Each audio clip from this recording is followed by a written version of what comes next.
back, and now for the news in detail. UK All Parties Parliamentary Group on Kashmir chairperson Debbie Abraham says India should reciprocate Pakistan's openness on the occupied Kashmir situation.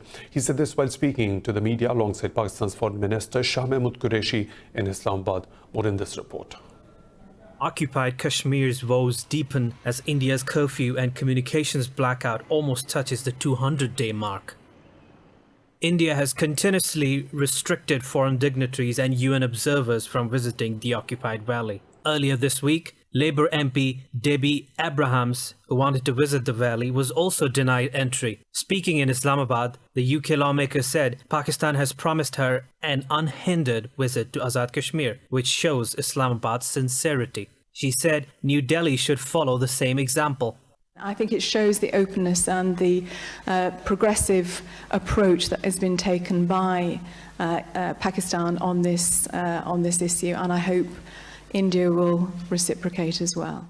Criticizing India, second UK MP Imran Hussain said human rights are an international, not bilateral issue. Meanwhile, Foreign Minister Qureshi said the world has now realized the Kashmir issue cannot be ignored anymore. Qureshi said he has apprised the UK MPs on the current crisis in the valley, which has been under India's clampdown since 5th August.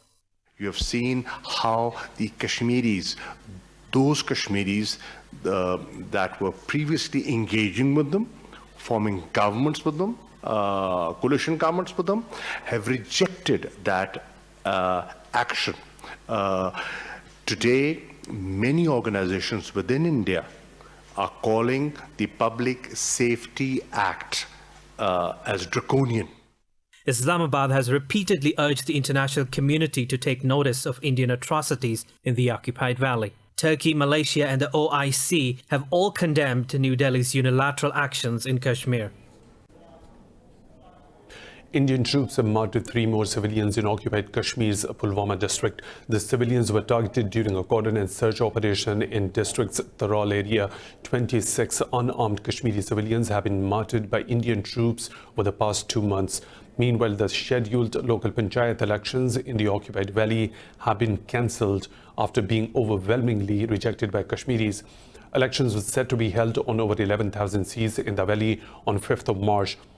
All major Indian political parties, including Congress, National Conference and People's Democratic Party, have already boycotted the polls. The party said there is no point in contesting the polls when all the top Kashmiri leadership is under arrest by the BJP government. Meanwhile, authorities have registered a case against countless internet users employing proxy servers to avoid a social media ban in occupied Kashmir. Police said that they have misused social media to propagate a secessionist ideology. They added the internet users could be charged under a law which allows the government to designate them as terrorists. The valley has been under a communications blackout since August 2019, when India stripped the region of its autonomy. The tight internet restrictions in occupied Kashmir have been slammed by the rights activists worldwide. In a related development, Iltija Mufti, daughter of occupied Kashmir's jailed ex-CM, says Indian brutalities are pushing Kashmiris towards Pakistan. Mufti has become one of the loudest voices for the 8 million Kashmiris suffering under New Delhi's curfew.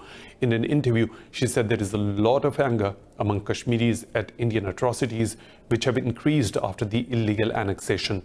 Slamming the lockdown by the BJP government, Mufti said the clampdown has led to an economic, psychological and emotional crisis. She said Indian forces are monitoring the internet uses of Kashmiri youth and imposing controversial laws. Expressing dissatisfaction over the US-India trade ties, President Donald Trump says New Delhi hasn't treated Washington very well. The statement comes as Trump prepares to visit India next week. Talking to media in Washington, Trump said he is not sure whether a US-India trade deal will be signed before the November elections. During the visit, New Delhi is set to buy $2.6 billion in military helicopters from the US firm Lockheed Martin. Expressing concern over the deal, Pakistan said this agreement will further destabilize the volatile region. In a statement, the Foreign Office said the international community is fully aware of India's aggressive policies against Pakistan. Meanwhile, the Anti-Citizenship Act protesters in India have refused to quit until the withdrawal of the law. The Indian government has been facing countrywide demonstrations, rallies and sit-ins for the last 3 months. Carrying on the sit-in, Shaheen Bagh protesters in New Delhi have started a makeshift school. The organizers of the school said they are doing this for protesting mothers so their children can learn as the sit-in continues. Meanwhile, a massive rally against the law has been held in Chennai in the southern state of Tamil Nadu. Over 15,000 people took part in the rally, demanding the immediate withdrawal of the act. In a related development, UN Secretary General Antonio Guterres has expressed deep concern of the discrimination against Muslims in India. In an interview, the UN chief conveyed apprehensions of the Modi government's controversial Citizenship Act. The UN Secretary General said he is concerned there is a risk of statelessness for 2 million Muslims excluded by the divisive act. Guterres said it is pertinent whenever nationality laws are changed, efforts are taken to avoid statelessness. Discussing the reports of human rights violations in occupied Kashmir, he said they must be taken seriously. The UN chief said these reports have clarified exactly what is happening in Kashmir under Indian imposed clampdown. Moving on to Afghanistan, where the Independent Election Commission has declared Ashraf Ghani the winner of last year's presidential election. But Chief Executive Abdullah has announced he is forming a parallel government. Vice President Rashid Dostum has also backed Abdullah's announced government. This report has the details. The results of Afghan presidential election brought more confusion than stability to the already uncertain situation in the war-torn country. President Ashraf Ghani has been declared winner for the second time, with main rival Abdullah contesting the final results. According to the commission, Ghani got 50.6% of the vote while Abdullah got 39.52%.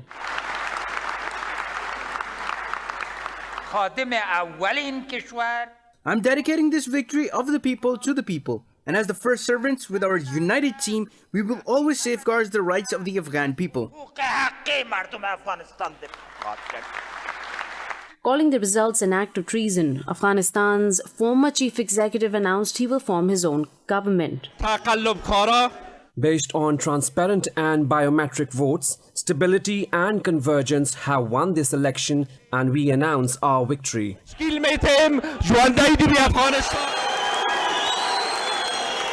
Other main rival and militant-turned-politician Gulbuddin Hikmatyar has not issued any statement yet on the results. Held on September 28th, the polls were marred by low turnout, allegations of rigging, widespread voter fraud and violence. UN Secretary General Antonio Guterres has called for an immediate ceasefire in northwest Syria. In a statement, he expressed alarm at the rapid deterioration of humanitarian situation in Idlib. The UN Secretary General said the only path to stability is a credible and inclusive UN-enabled political solution. Russian Foreign Minister Sergei Lavrov said Moscow will ensure terrorist positions in Idlib are completely eradicated. US President Donald Trump said his Turkish counterpart Recep Tayyip Erdogan is trying to avert a humanitarian tragedy in Idlib. He's fighting on Idlib. He doesn't want people to be killed by the thousands and hundreds of thousands. And he called me about that and other reasons. But we spoke about Idlib and we're working together on seeing what can be done. A UN report says nearly 900,000 Syrians have been displaced by the recent clashes. Now moving on, Turkish President Recep Tayyip Erdogan says talks with Russia over the northwestern Syrian region of Idlib failed to meet Ankara's demands. Speaking in Ankara, Erdogan said a military operation in Syria is imminent as Turkey is determined to make Idlib a secure zone at any cost. Erdogan warned that Turkey will launch an offensive into Syria unless Damascus pulled its forces back by the end of this month. He called for Syrian forces to retreat behind Ankara's military posts in Idlib as agreed in the Sochi agreement. In other words, the Idlib offensive is only a matter of time. We will not leave Idlib to the Syrian regime, which does not understand our country's determination, and to those encouraging it. Responding to Erdogan's remarks, the Kremlin said that a Turkish operation against Syrian forces in Idlib will be a worst-case scenario. Moving on, the Arab League has urged Lebanon's new government to meet the demands of its people protesting against the economic crisis. Secretary General Ahmed Abul Ghaid said Beirut should execute economic reforms to restore the international community's confidence. He said the Lebanese government should make arrangements to open the way for international aid and attract investment. Ghaid's remarks came during his meeting in Cairo with the United Nations Special Coordinator for Lebanon, Jan Kubis. The Secretary General and Kubis discussed the most important developments and Beirut's prominent challenges. Lebanon is in need of economic reform to prevent its already dire economy from deteriorating further.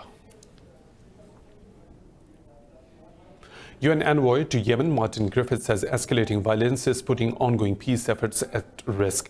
In a briefing to the Security Council, Griffiths said the fighting between the belligerents broke out in January after months of relative calm. The envoy said the situation in Yemen has only grown worse, with both sides announcing expensive military goals.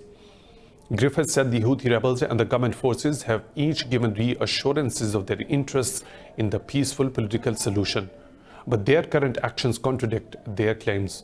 Yemen has been stuck in violence and chaos since 2014, when rebelling Houthis overran much of the country, including the capital, Sana'a. The UN says tens of thousands of Yemenis have been killed since then, with another 14 million are at a risk of starvation.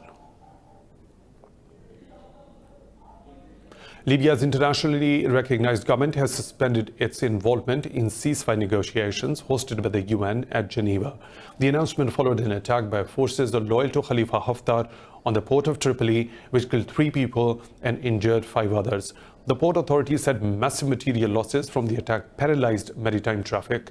In a statement, the Presidential Council of the Government of National Accord said it will respond to the attack firmly.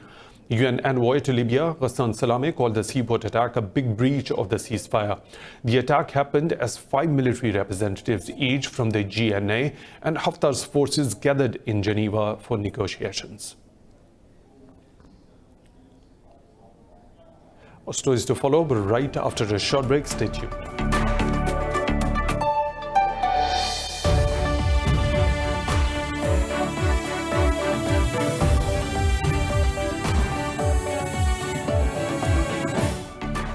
Welcome back. The death toll from the new coronavirus in China has now passed the 2,000 mark, with 136 more people dying in the past 24 hours. Over 1,700 have been infected overnight, bringing the total number of people affected by the disease to 75,000. China's National Health Commission says for the first time, the number of recovered patients was greater than the number of new cases reported. Meanwhile, Hong Kong has reported its second death from the new coronavirus. Elsewhere, the first passengers have begun disembarking from the virus-hit cruise ship Mood of Yokohama, Japan, after 14 days of quarantine. More than 540 people on board have been infected with the coronavirus, the most outside China. The US has named 5 state-run Chinese media entities as foreign missions, calling them a propaganda news apparatus. The US State Department says the status will affect Xinhua News Agency, China Global Television Network, China Radio International, and 2 newspapers. Each media outlet will now need to register the locations of any property they own or rent in the US. The organizations will also have to obtain permission to acquire more property and disclose the identity of any employee working in the US, including the American citizens. During the Cold War, most Soviet media organizations operating in the US were classified as foreign missions. More recently, the Vietnam News Agency was named as a foreign mission by the State Department. A U.S. court rejects Huawei's constitutional challenge to the U.S. law restricting its ability to do business with federal agencies and their contractors. A federal judge has ruled Congress acted within its powers by including restrictions in the National Defense Authorization Act aimed to limit Huawei's U.S. business activities. Justice Department spokesman said the U.S. government was pleased with the ruling.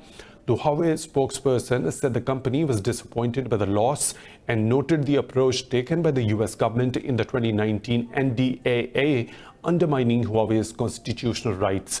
Huawei filed the lawsuit in March 2019, saying a law limiting its U.S. business was unconstitutional. Huawei challenged Section 889 of the National Defense Authorization Act, which bars the U.S. federal agencies and contractors from procuring its equipment and services. The United States has imposed sanctions on a Swiss subsidiary of Russian state-controlled oil giant Rosneft over its key role in Venezuela. The U.S. Treasury Department has targeted Rosneft Trading SA and Rosneft Vice President Didier Casimiro for helping sell Venezuelan oil despite sanctions. The move is part of Washington's attempts to increase international pressure on Venezuela's leftist President Nicolas Maduro. More in this report. Venezuelan President Nicolas Maduro has held on to power despite a crumbling economy under crippling U.S. sanctions and mounting diplomatic pressure.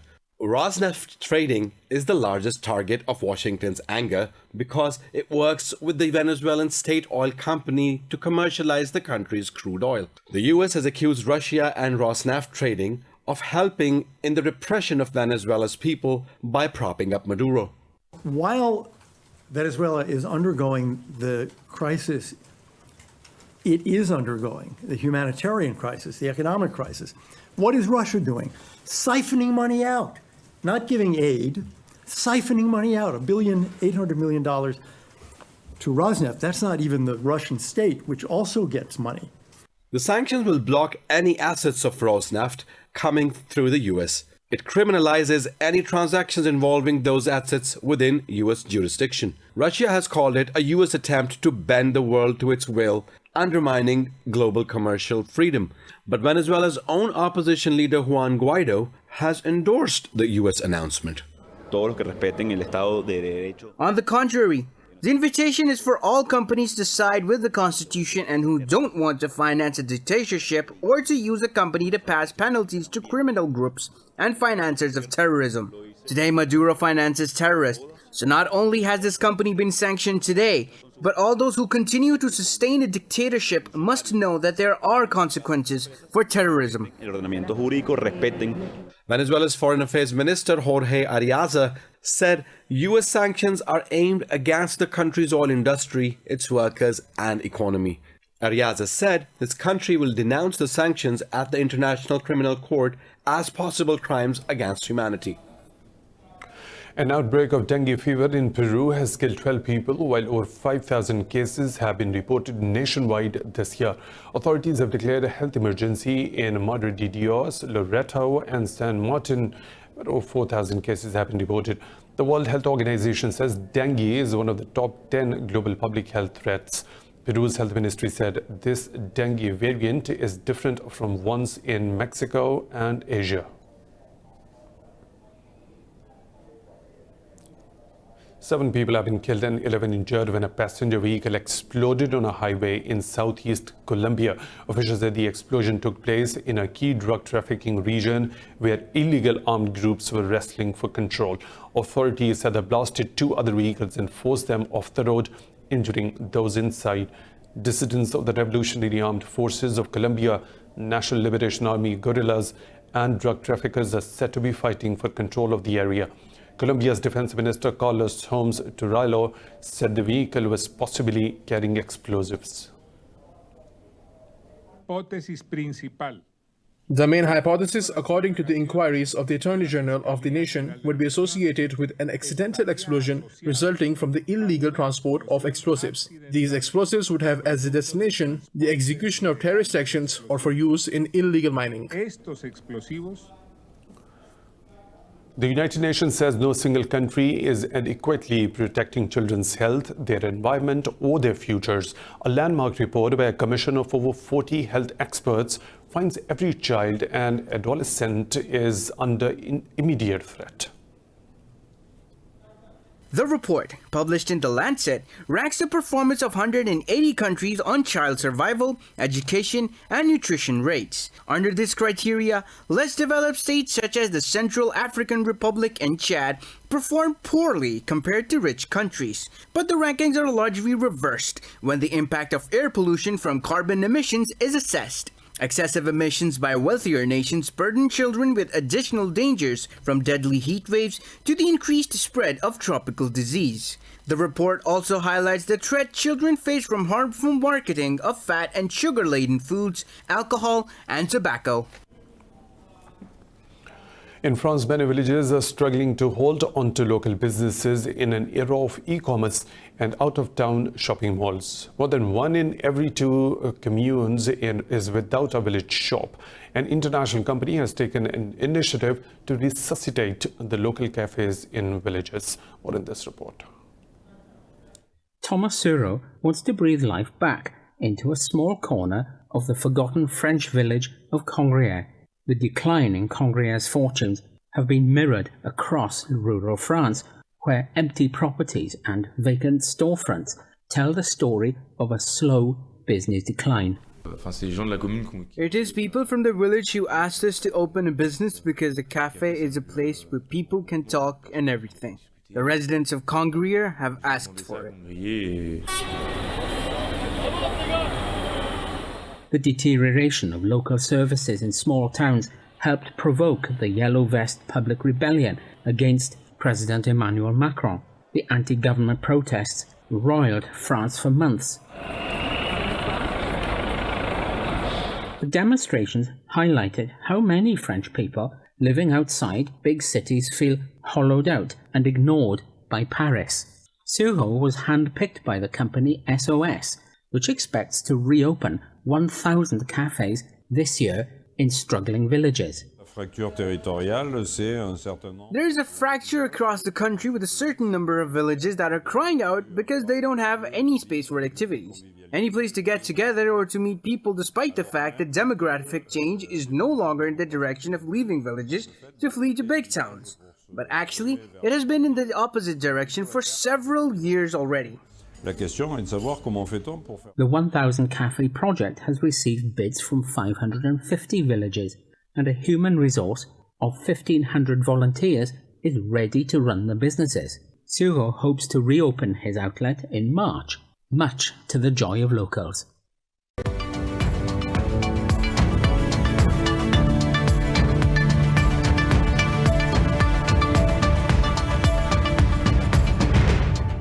The UK says it will not issue visas to low-skilled workers in post-Brexit immigration plans. The government is urging employers to move away from relying on cheap labour from Europe.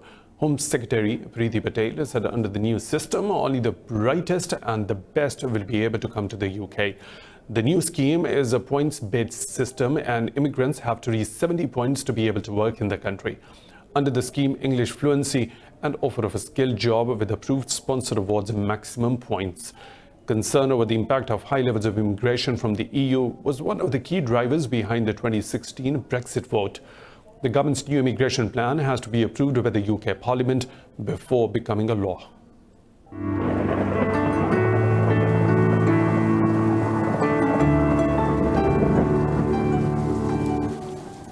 Another weather situation from around the globe.